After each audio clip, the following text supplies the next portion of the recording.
All right. You want to introduce yourself, gentlemen?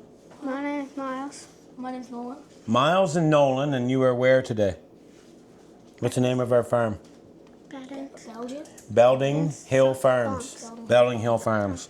Yes, so these guys, they did come to visit last year, I believe. Is that correct? And they really liked it last year. They spent a lot of time talking about it over the winter when they weren't able to get here. Yep. And then they came back sometime in February or March of this year when we had some baby lamb. Piglets. I think we had piglets at the time, at 1st of March. At any rate, they come back, and then we've been talking.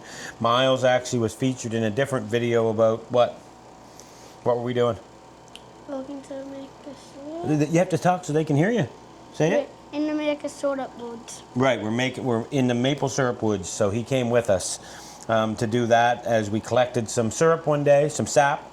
He enjoyed the notoriety of his YouTube video, so now his brother has jumped in today, Nolan, and we're both going to be on here. Yep. And what are we here for today? So, go ahead. I think we're going to get some chickens, and we're here to... Yeah, so you guys are going to start your own flock of chickens, yep. Yeah. And how does that start? What did we do today? Incubate the eggs. Yeah, but what do we have to start doing very first? We need to go dig the eggs from the chicken. Yeah, we had to go collect the eggs, right? So we went over and collected all these eggs. And what was the very first thing I told you this morning, Miles? Nolan, you weren't there, but because you were watering pigs. What did I tell you this morning? The first thing we had to do?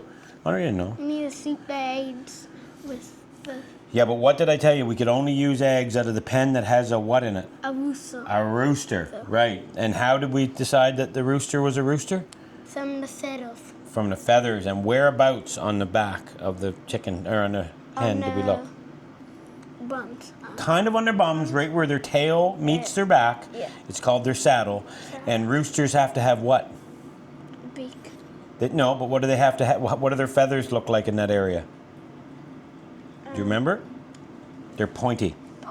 Pointy. Roosters have pointy feathers in that area. So we only took eggs from there. So these eggs that are at this end, I didn't tell you any of this because I said we would do it once we got a chance to come in here and talk. This egg we're not going to incubate. And I bet you Jill can tell us why we're not going to incubate this egg. This Jill's long and pointy. Yeah, and why? It's going to be a rooster. And why is it long and pointy though? Probably because it's a hen that's starting to lay. It's not an older hen, I would say. I would disagree. Oh, well then there you go. I See? think that's a Wyandotte, because there's usually a...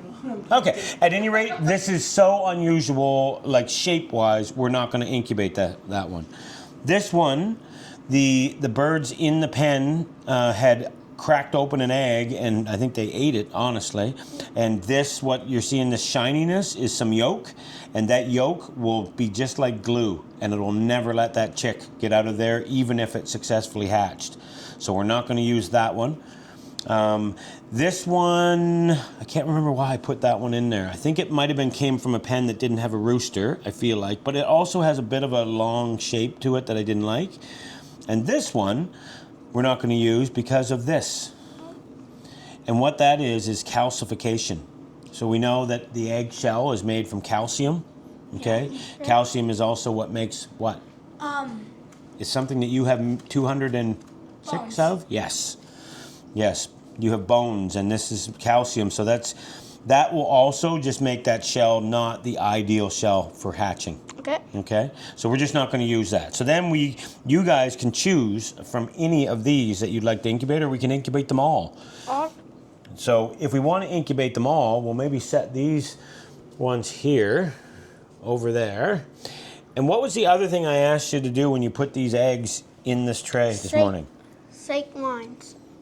Straight lines, I did ask that, yep. What else? Was I here for that? Sure. Well, how did you put them in? How did you decide which one went down? Pointy end goes down. Pointy end goes down, that's right. So do you know, let's get a good example of one that's got a good pointy end. Does that have a good pointy end on that one? 6. Oh, that one's actually sitting in there the wrong way. Oh. Good thing you picked that one up. Some of them is hard to tell. Yeah, some of it is pretty, okay, there's one that's much easier to tell. You able to see that, Jen? So you can see that where's the pointy end, boys? It's like that. Yeah, that's the pointy end, and this is the fat end. So, do you know what is at the fat end of the egg? What? the air sac. So if you've ever boiled eggs and then you crack the egg and you peel them, you'll find one end is like missing some of the egg. That's because that end of the egg is the air sac. And do you know what that air sac is used for? What? That's the very first air that the baby chicks breathe when they're Okay. inside the If it shell. was big enough, it would pop it. And that's how it breathes. And popping it is called pipping. Oh yeah, when it pips. When it pips, but there's two types of pipping. There's an internal pip, which means they pip from inside the egg into that air sac, and then there's an external pip where they actually crack the shell. So, all right, so this is our incubator over here. So Miles, if you could just unlatch those latches. Are the colors indicative of all different types? The colors are different breeds. So these birds, if we're hatching like professionally, in air quotes, like when we're selling to the public, which we're not doing this year, How'd I do we that? would make sure that a rooster and a hen of the same breed were the only birds in that pen, and we would wait 3 weeks before we collected an egg. These ones are just kind of in the barn, and so what these come out looking like, no guarantees. These would be what we would call a barnyard mix. And there may accidentally be a couple of purebreds in here, but we're not going to say that kind of thing. One is Yep. Okay, so just watch your heads for a second, boys. So we're just gonna slide these in here. Oh, I picked a bad tray, actually. Just close the door up, Nolan, and hold that closed for a second. You got one with bumpers on it? So I can show you the difference of what's here. So see this, the little bumpers off the side of the thing? This one has none. And what it does is it will bounce around in the incubator. So we want to, When it's turning. yeah, when it's, so that incubator automatically turns the eggs, which is important because Mom would do that if she was hatching them by herself. But when it turns without the bumpers, it's going to actually maybe kind of be rough on the eggs, which we don't want. I guess there's no reason to jam them in too tight, is there? No. All right, sorry, this was not part of the plan here, but that's okay. it'll all be fine. Now, another thing we have to do is we have to make sure we make a record of the fact of when we put them in, the time of day, and oh, there's another one that wasn't turned the right way. No. That's all right. Farmer Luke and Farmer Jill make that mistake too, because sometimes they're just really hard to tell. See, even that one I'm debating, but I think it was in backwards. This one probably is not an ideal one. No, I wouldn't put that in. Too dirty. Yeah, it's a little dirty. This one's fine. Okay.